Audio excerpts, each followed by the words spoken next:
बहन थी, 4 भाई और 1 बहन, और इनका राज नेपाल से लेकर कौशाम्बी तक। विदेशी आक्रमणकारी भारत में कई आक्रमण हुए, जब इतिहास आप पढ़ेंगे, हम उधर नहीं ले जाना चाहता हूं। लेकिन महाराजा सुहेलदेव जी जब 1009 में पैदा हुए, इनके पिताजी बिहारी मर्जी ने शिक्षा दीक्षा देना शुरू किया। इनके बहादुरी, इनके परिक्रम मेहनत को देख करके 18 साल की आयु में 1027 में इनको राजा बना दिया बहराइच का। और राजा बनने के बाद महाराजा सुहेलदेव जी के राज में समता, स्वतंत्रता, बंधुत्व था, अमन चैन था, भाईचारा था। लेकिन उस भाईचारा को, अमन को तोड़ने के लिए कई बार विदेशी आक्रमणकारी देश से आक्रमण किया। 565 राजा हुआ करते थे पूरे देश में, किसी राजा की हिम्मत नहीं पड़ी। अगर हिम्मत पड़ी उस विदेशी आक्रमणकारी को नेस्तनाबूद करने का, खत्म करने का, देश की एकता और अखंडता को कायम करने का अगर हिम्मत किसी ने थी तो महाराजा सुहेलदेव जी ने थी। उठा के पढ़ो इतिहासकार, 1027 में शासक बनते हैं और विदेशी आक्रमणकारों को नेस्तनाबूद करते हैं। 150 साल लगातार कोई भी विदेशी आक्रमणकारी भारत पे आग दिखाने की हिम्मत नहीं किया। आज उस राजा की औलाद डॉक्टर ठोकर खा रहा है, आवास और ज्यादा पेंशन शिक्षा के लिए तरफ रहा। किसी बात को लेकर के ओम प्रकाश राजभर, हमें अभियान चला रहा हूं 18 साल से, एक ही बात कह रहा हूं, आपको मैंने इंतखाब दे दिया। जिस तरह देश में खेत पाने के लिए इंतखाब चाहिए, उसी तरह राजपाट पाने के लिए इतिहास चाहिए। ऐसा कोई इतिहास, आपको इतिहास दे दिया। आपके इतिहास को मिटाने के लिए बड़ी बड़ी ताकतें लगी हैं। आने वाला दिन आज आप नोट कर लो, बलिया के लोगों, आने वाला दिन महाराजा सुहेलदेव जी को लेके नरेंद्र मोदी जी बनाम ओम प्रकाश राजभर की लड़ाई होने जा रही है। वो कह रहे कि नहीं, महाराजा सुहेलदेव जी राजभर नहीं थे। ओम प्रकाश राजभर कहता है उठा के पढ़ो गजेटियर, उठा के पढ़ो आईने एक बारी, उसको समझाओ जो तुम्हारा गुलाम हो, जो तुम्हारा अंधभक्त हो। ये महाराजा सुहेलदेव राजा की औलाद और भर जाति में पैदा राजभर जाति के महापुरुष हैं। इनको बांटने का काम मत करो, मत करो। अगर करोगे तो नेस्तनाबूद कर दूंगा, नोट कर लेना। अगर तुझे सत्ता में पहुंचाया हूं तो ओम प्रकाश राजभर तुझे सत्ता से भी बेदखल करके दिखाऊंगा। देखनी चाहिए इनको बड़ा घमंड। अरे हिम्मत हो तो उठाओ इतिहास पाल का, अहिल्याबाई होलकर का। हिम्मत हो तो गुरुराजी साहब का इतिहास उठाओ। हिम्मत हो महर्षि कश्यप का इतिहास उठाओ। हिम्मत हो तो गौतम बुद्ध का इतिहास पढ़ाओ। हिम्मत हो तो महात्मा बुद्ध, महात्मा ज्योतिबा फूले, सावित्रीबाई फूले, उनका इतिहास पढ़ाओ। छत्रपति साहू जी का इतिहास पढ़ाओ, महाराजा सुहेलदेव जी का इतिहास पढ़ाओ। पढ़ाते का हो आए हुए लोगों, कान खोल के सुनो। महाराजा सुहेलदेव जी देश के लिए लड़ा, राष्ट्र के लिए लड़ा। इनका इतिहास देश के इतिहासकारों ने नहीं लिखा। क्या लिखा? ये मेहरारू के पीछे लड़ल बा, ऊपर तो इतिहास लिखल बा। हम आपसे पूछना चाहते हैं, बताओ राम रावण की लड़ाई किसके लिए हुई थी? जोर से बोलो, राम रावण की लड़ाई किसके लिए हुई? साल से बोलो, किसके लिए हुई? सीता के लिए। रामायण लिख दिया। राम रावण की लड़ाई सीता के लिए, ये रामायण लिख दिया। महाभारत, महाभारत किसके लिए हुआ?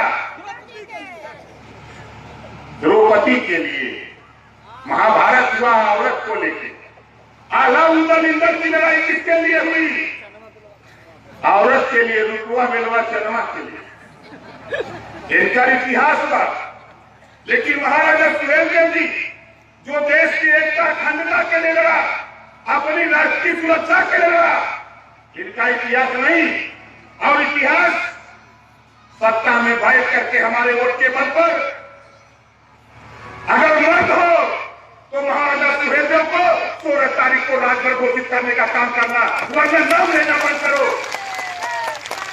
आते हुए हमको पढ़ाते हैं 2 दूनी 4, पढ़ाओ पढ़ूंगा, लेकिन जब 16 दूनी 8 पढ़ाओगे तो ओम प्रकाश राजभर तुझे पढ़ाएगा 16 दूनी 32।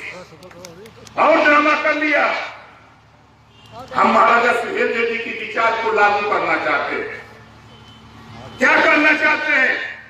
महाराजा सुहेलदेव जी के शासन में समता थी, समानता थी, उसी को लागू करना चाहता हूं। आए हुए लोगों, आपके बीच में हमारे भाई राम सागर जी हैं, जोरदार ताली बजा के इनका स्वागत करिए। उत्तर प्रदेश में 1700 थाने हैं, उत्तर प्रदेश में 1700 थाने हैं। 18% आबादी बिंद, निषाद, केवट, मल्ला, माझी, मझवार, कश्यप की है। 1700 थाने हैं। हम बलिया से शुरू करें।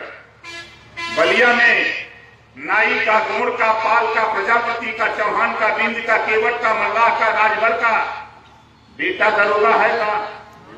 बोलो, दरोगा है? नहीं। हम जिस धरती पे खड़ा है सबसे ज्यादा यहाँ निषाद, बिंद, केवट, मल्ला रहता है। एक भी दरोगा तेरे विधानसभा में नहीं कि है। कहां लड़ते हो लड़ाई? इसी बात को राम सागर बिंद हमसे मिले, उन्होंने कहा नेताजी आप अगर अपने समाज की लड़ाई लड़ते हो तो हम भी अपने समाज की लड़ाई लड़ने के लिए अपने बेटा बेटी को सिपाही, दरोगा, बाबू, चपरासी बनाने के लिए हम भी तेरे साथ खड़ा होना चाहते हैं। आप बताओ, राम सागर बिंद ने गलत किया? सही किया, गलत किया? सही किया। अब आगे देखो, हम अकेले, राम सागर बिंद अकेले, बाबू सिंह कुशवाहा अकेले, प्रेमचंद प्रजापति अकेले, बाबूराम पाल अकेले, रामकरण कश्यप अकेले, अनिल चौहान अकेले, सब लोग अकेले अकेले लड़ाई लड़ रहे थे। किसी को सफलता नहीं मिल रही थी। हमने कहा कि आओ हम लोग एक मोर्चा बना दें। हम मोर्चा बना के बड़े बड़े लोगों का मोर्चा छोड़ा दें। आप देखो, क्यों कह रहा हूं? जब हम 9 लोग इकट्ठा हुए तो सबसे ज्यादा पीड़ा किसको हो रही है? बीजेपी को। बीजेपी माने भारतीय झूठ पार्टी। जान जाओ, बीजेपी माने भारतीय झूठ पार्टी। ये लोग का मन कि ओम प्रकाश राजभर अब नमाज पढ़े जाती है, तो नमाज पढ़े जाती मन। अरे कहने वाले लोगों, जब तुम अपने बहिन से समझौता कश्मीर में कैला है, महबूबा मुफ्ती से कश्मीर में समझौता करके ये सरकार बनाते हैं, तब नमाज नहीं पढ़ते हैं। 2 दमाद दिल्ली में शाहनवाज हुसैन, मुख्तार अब्बास नकवी, दोनों की शादी हिंदू की बेटी से। 2 दमाद अपने पास रखे हो, रोटी बेटी का संबंध किए हो मुसलमान से, और हमको कह रहे हो कि नमाज पढ़ने जा रहे हैं।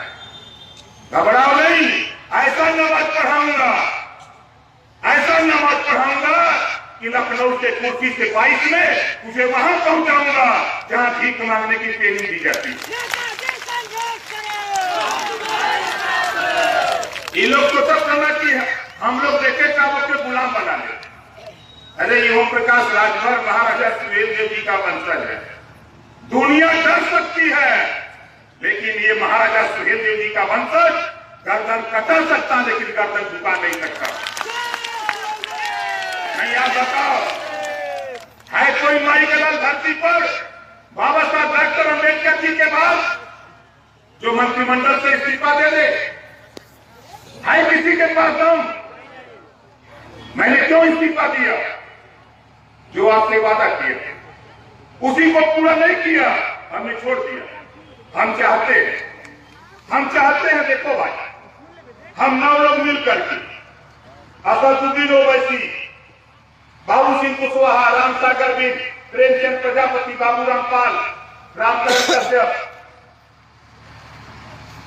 अनिल चौहान, केशड़ा पटेल, हम 9 लोग ही चाहते हैं ये प्रदेश में स्नातकोत्तर तक हर जाति के गरीब के बेटा बेटी को कापी किताब फीस दवाई भोजन वजीफा कपड़ा फ्री में, समान शिक्षा जवन पढ़ाई सरकारी स्कूल में बा वही पढ़ाई प्राइवेट स्कूल में लागू करना चाहती है। बोला ठीक रही कि नहीं ठीक रही? बिना पैसा में के चाहते कि हमारे का लड़का लड़की पढ़े चाहत बने। ये कानून बनावे चाहते, ये कानून बनी तब जब आप लोग चाहबा। बाबा साहब डॉक्टर अम्बेडकर जी ने आपको पावर दिया है। वो पावर क्या है? वोट का। देखो ये पावर है आपका वोट का। इस नाते आप कहते हो कि थाने पर सिपाही की दरोगा जी हमारी बात नहीं सुनते, कहते हो ना? आप देखो सिपाही से बड़ा दरोगा, दरोगा से बड़ा सीओ, सीओ से बड़ा एसपीआरए, एसपीआरए से बड़ा एसपी, एसपी से बड़ा डीआईजी, डीआईजी से बड़ा आईजी, आईजी से बड़ा डीजीपी, और डीजीपी से जो बड़ा होता है वो मुख्यमंत्री होता है, और मुख्यमंत्री तेरे वोट से बनता है। पावर तेरे का। रेवन्यू में चलो लेखपाल, लेखपाल से बड़ा कानून गो, कानून गो से बड़ा तहसीलदार, तहसीलदार से बड़ा एसडीएम, एसडीएम से बड़ा डीएम, डीएम से बड़ा कमिश्नर, कमिश्नर से बड़ा प्रमुख सचिव, और प्रमुख सचिव से भी बड़ा मुख्यमंत्री होता है जो तेरे वोट से बनता है, जो तेरे वोट से बनता है। आप चाहो तो कानून स्नातकोत्तर तक मुफ्त अनिवार्य और समान शिक्षा उत्तर प्रदेश में लागू कराना चाहते हो तो 2022 में खड़े हो जाओ। 22 में सरकार बनाकर कानून बनवा दूंगा उत्तर प्रदेश में, बिना पैसा में पढ़ाई, और एक कानून बनवाऊंगा भाई। बलिया के लोगों, हम आपके बच्चा बेटा बेटी को कापी किताब फीस दवाई भोजन वजीफा कपड़ा सब देंगे। जरूरत पड़ेगी बच्चों को बच्चे को दूर जाने के लिए साइकिल की भी व्यवस्था कराऊंगा। इसके बाद जो माँ बाप अपने बेटा बेटी को स्कूल नहीं भेजेगा ऐसे माँ बाप को जेल भेजने का कानून बनाऊंगा। बताओ ये कानून सही रही कि नहीं? कितना जने के सही रही? सही रही है। बाद में हमारा दोस्त मत है कि हमारे वोट को इलेक्शन का कानून ये साथी। देखो शिक्षा शेरनी के दूध के समान होता है, शिक्षा शेरनी के दूध के समान होता है। जो शिक्षा रूपी दूध को पी लेता है वह शेर की तरह दहाड़ता है, जो नहीं पी पाता है वो जानवर की तरह दर दर ठोकर खाता है। इसी नाते हमने मन बनाया शिक्षा के सवाल पे कोई समझौता नहीं, कानून बनाऊंगा। बताओ एक कानून बनना चाहिए कि नहीं बनना चाहिए? बनना चाहिए। इस कानून को बनाने के लिए ओवैसी जी कह रहे कि हम अपना वोट आपके साथ, रामसागर बिंदी जी कह रहे कि अपना वोट आपके साथ, कुशवाहा जी बाबू सिंह कुशवाहा, प्रेमचंद प्रजापति, बाबूराम पाल, अनिल चौहान, किशोर पटेल, सब लोग कह रहे कि हम लोग इकट्ठा होकर लड़ेंगे। जहां भारतीय समाज पार्टी लड़ेगी 8 लोग हम लोग वोट देंगे, जहां रामसागर बिंद लड़ेंगे वहां हम वोट देंगे, जहां बाबू सिंह कुशवाहा लड़ेंगे वहां हम सब लोग वोट देंगे, जहां ओवैसी लड़ेंगे वहां हम 8 लोग वोट देंगे, और जीत करके लखनऊ की सत्ता पर हम लोग कब्जा करेंगे। ये कानून हम लोग बनाने के लिए ये बोर्ड बन कीजिए। दूसरा कानून, हम जहां से जीतल भाई एमएलए भाई मंत्री रही आगे पीछे गाड़ी चल रहा, अब एमएलए है जहां से जीतल है।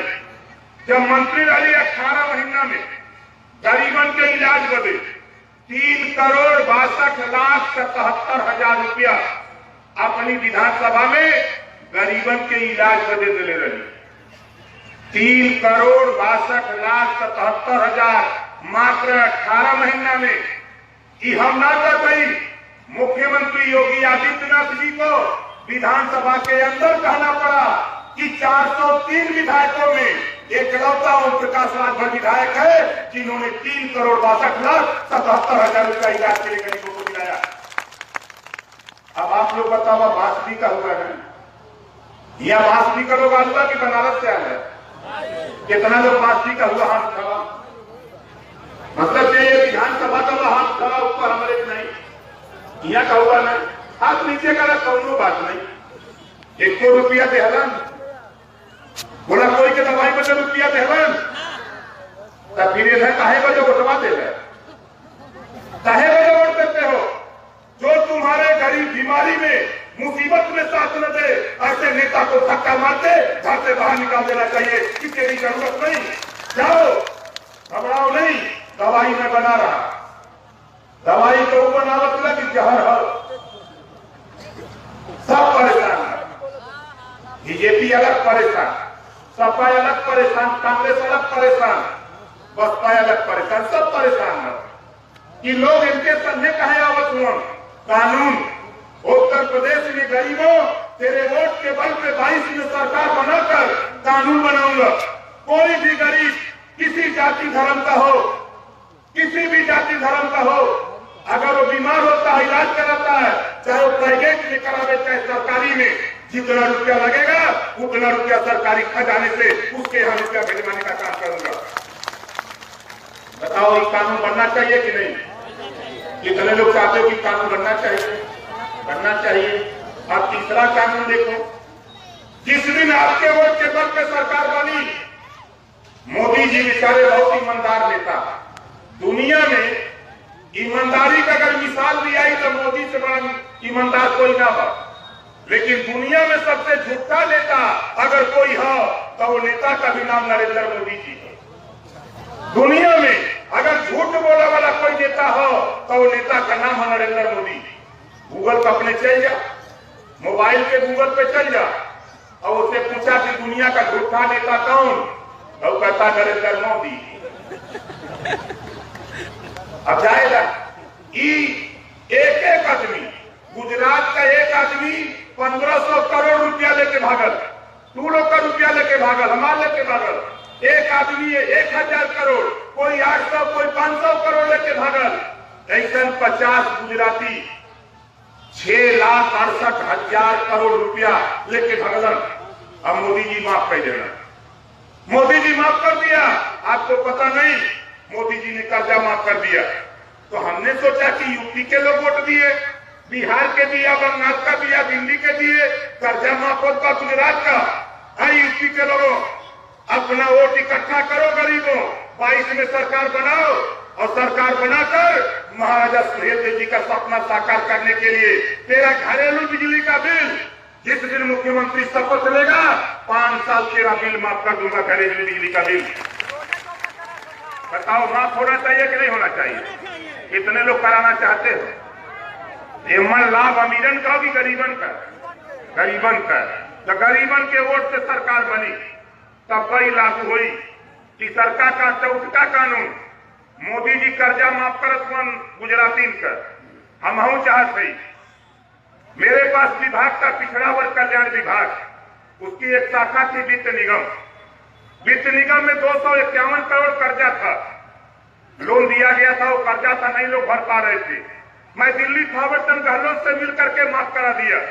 मैंने फाइल चलाया कि लाखों नौजवानों को लोन दूंगा रोजगार करने के लिए, तब तक इस्तीफा दे के चलाया। मैं चाहता हूं एक कानून बनाना, सरकार बना लो और कानून उत्तर प्रदेश में बना दिया जाए कि बिना गारंटर का लोन हम देंगे। खाली आपका राशन कार्ड या आवास, ये आधार कार्ड या निर्वाचन कार्ड तेरे पास है तो बैंक से तुझे परचून की दुकान, कपड़े की दुकान, रेडीमेड की दुकान, ट्रैक्टर चलाने के लिए, खरीदने के लिए, पिकअप मैजिक चलाने के लिए, टेम्पू चलाने के लिए, जितना चाहो 10 लाख, 20 लाख, 25 लाख, 50 लाख का लोन ले लो, कोई दिक्कत नहीं। सरकार तेरी होगी, लोन हम दिलाएंगे, सरकार में हम रहेंगे, लोन दिलाएंगे।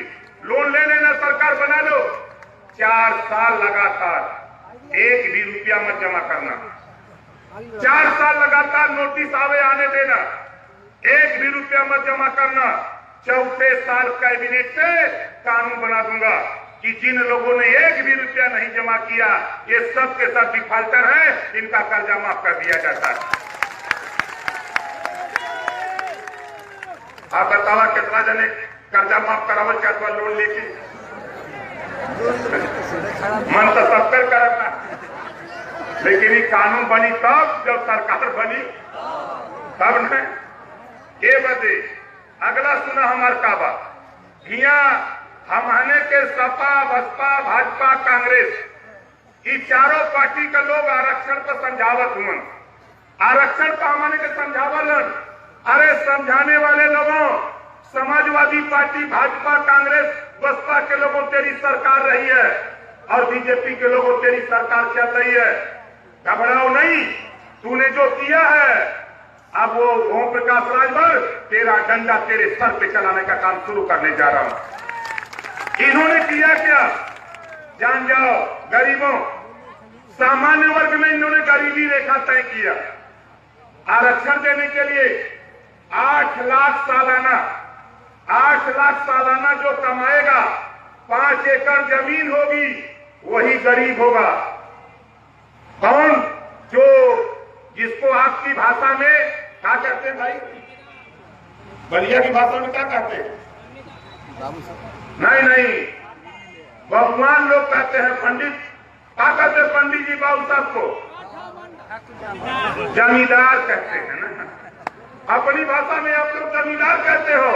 इनके लिए कानून मोदी ने, योगी ने बनाया। 8 लाख सालाना कमाई, 5 एकड़ जमीन, वो गरीबा ओके 10% आरक्षण 72 घंटे में दे दिया। ना कोई आंदोलन, ना कोई धरना प्रदर्शन। मैं उसका स्वागत करता हूं मोदी जी। अगर तूने 72 घंटे में दिया तो ये गरीब बैठे हुए लोग साल भर में बड़ी मेहनत करता तो 50-60 हजार कमाता है। साल भर में 50-60 हजार कमाता है। इनको आरक्षण देने की बात जब आती है तो तुझे मोतियाबिंद हो जाता है। तुझे दिखाई नहीं दे रहा है, गरीब नहीं दिखाई देता। इस नाते 1931 में जनगणना हुई, 1931 में जातिवार जनगणना हुई, 1953 में बाबा साहब डॉक्टर अम्बेडकर के दबाव में पिछड़ों को हित के लिए काका कालेलकर आयोग बना। 1955 में रिपोर्ट आ गई। 1955 में रिपोर्ट आई कि जिन जातियों के बेटा बेटी सिपाही, दरोगा, बाबू, चपरासी, तहसीलदार, लेखपाल नहीं बने हैं, इनको आरक्षण देके बनाया जाए। लेकिन बाहरी कांग्रेस 23 साल 1955 से लेकर 1980 तक लगातार कांग्रेस पार्टी ने उसे रिपोर्ट को रद्दी की टोकरी में रखा। 1978 में चौधरी चरण सिंह ने दबाव बनाया कि काका कालेलकर आयोग रिपोर्ट लागू करो। तो उस समय मोरारजी देसाई प्रधानमंत्री, उन्होंने मंडल आयोग बना दिया, मंडल कमीशन बनता है। यही बीजेपी के लोग, जब तुझे आरक्षण देने के लिए ये बिंदेश्वरी प्रसाद मंडल के नाम से मंडल आयोग बनता है।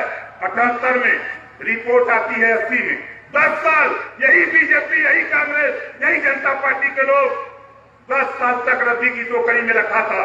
उसके बाद 1990 में बीपी सिंह जी लाल किले से घोषणा करते हैं कि पिछड़ों को 27% आरक्षण देने की घोषणा करते हैं। बीपी सिंह जी घोषणा करते हैं। अब भारतीय जनता पार्टी मंडल कमीशन को रोकने के लिए एक कमंडल लेके निकल देते हैं। ये कमंडल लेके निकलते हैं कि नहीं लेने दूंगा। 3 साल विरोध तेरा कोई नहीं किया। यही भारतीय जनता पार्टी के लोग तेरे आरक्षण का विरोध करते रहे, जिसको तुम वोट देते हो, आरक्षण लेने की बात करते हो, यही तेरा विरोध करते। अगर ये मर्द लोग हैं, सदन के अंदर चुनौती देता हूं। सामाजिक न्याय समिति की रिपोर्ट 23 मई 2018 को तैयार कराया।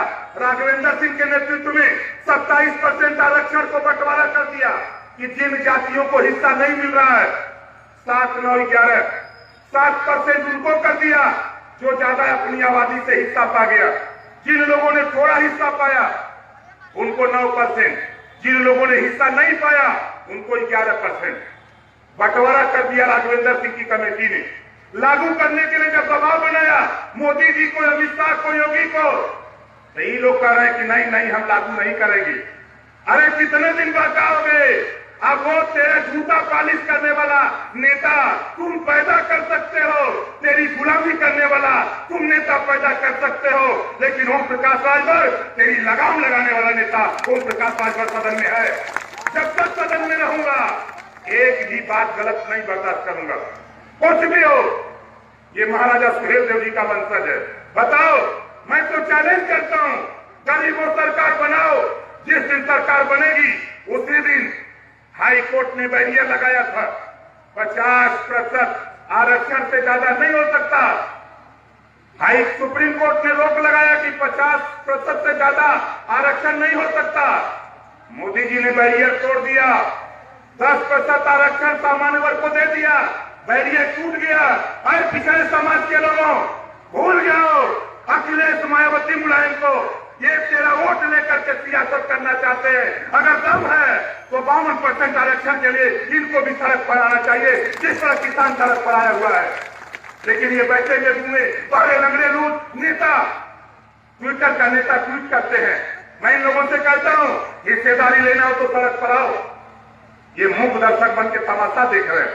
22 में सरकार बनाओ गरीबों। मैं दावा करता हूं 13-27% आरक्षण बढ़ा करके उत्तर प्रदेश में 52% करके दिखाऊंगा, तब मानना कि ओम प्रकाश राजभर क्या कहता है। ये लोग हम लोगों को समझा रहे। इसी बात को लेकर मैं आपसे पूछना चाहता हूं, आप बताओ यहाँ जितने लोग आए, कुछ लोगों के पास तो जमीन होगी ना, खेत कुछ लोगों के पास है कि नहीं है? नहीं, कुछ लोगों के पास तो होगा। आप देखो मोदी जी क्या कह रहे हैं कि तेरे खेत में तुझे मजदूर बना के रखूंगा, तेरे खेत में तुझे मजदूर बना के रखूंगा। एक कृषि बिल ले आए हैं, 3 कृषि बिल है, 3 कानून है उसमें। पहला कानून ये बनाए क्या, किसान अपना अनाज देश में कहीं बेच सकता है, कोई रोक नहीं। आप बताओ कहीं रोक थी का?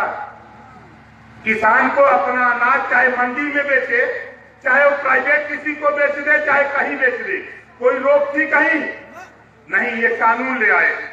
ये हम लोगों को पढ़ा रहे हैं पाठ 16 दूनी 8। घबरा मत, ओम प्रकाश राजभर 24 घंटे में 20 घंटा काम कर रहा हूं। तेरा कानून उलट ना दिया तो साल अपने माँ बाप का फायदा नहीं। घबराओ नहीं। अभी तो पूर्वांचल पश्चिमांचल में आग लगी है, आ रहा है आग, आ रहा है आग मध्यांचल और पूर्वांचल में। जिस दिन आग यहां लगेगी वो दिन तुझे पता लगेगा। दूसरा कानून बनाए हैं। दूसरा कानून इनका क्या है कि आपकी जमीन ठेका पे जाएगी, एग्रीमेंट होगा, बड़े बड़े उद्योगपति आएंगे, 25 साल के लिए तेरी जमीन लेंगे और आपसे कहेंगे कि गेहूं बोना है, अच्छा पैदा होगा तो 3000 रुपया कुंटल देंगे।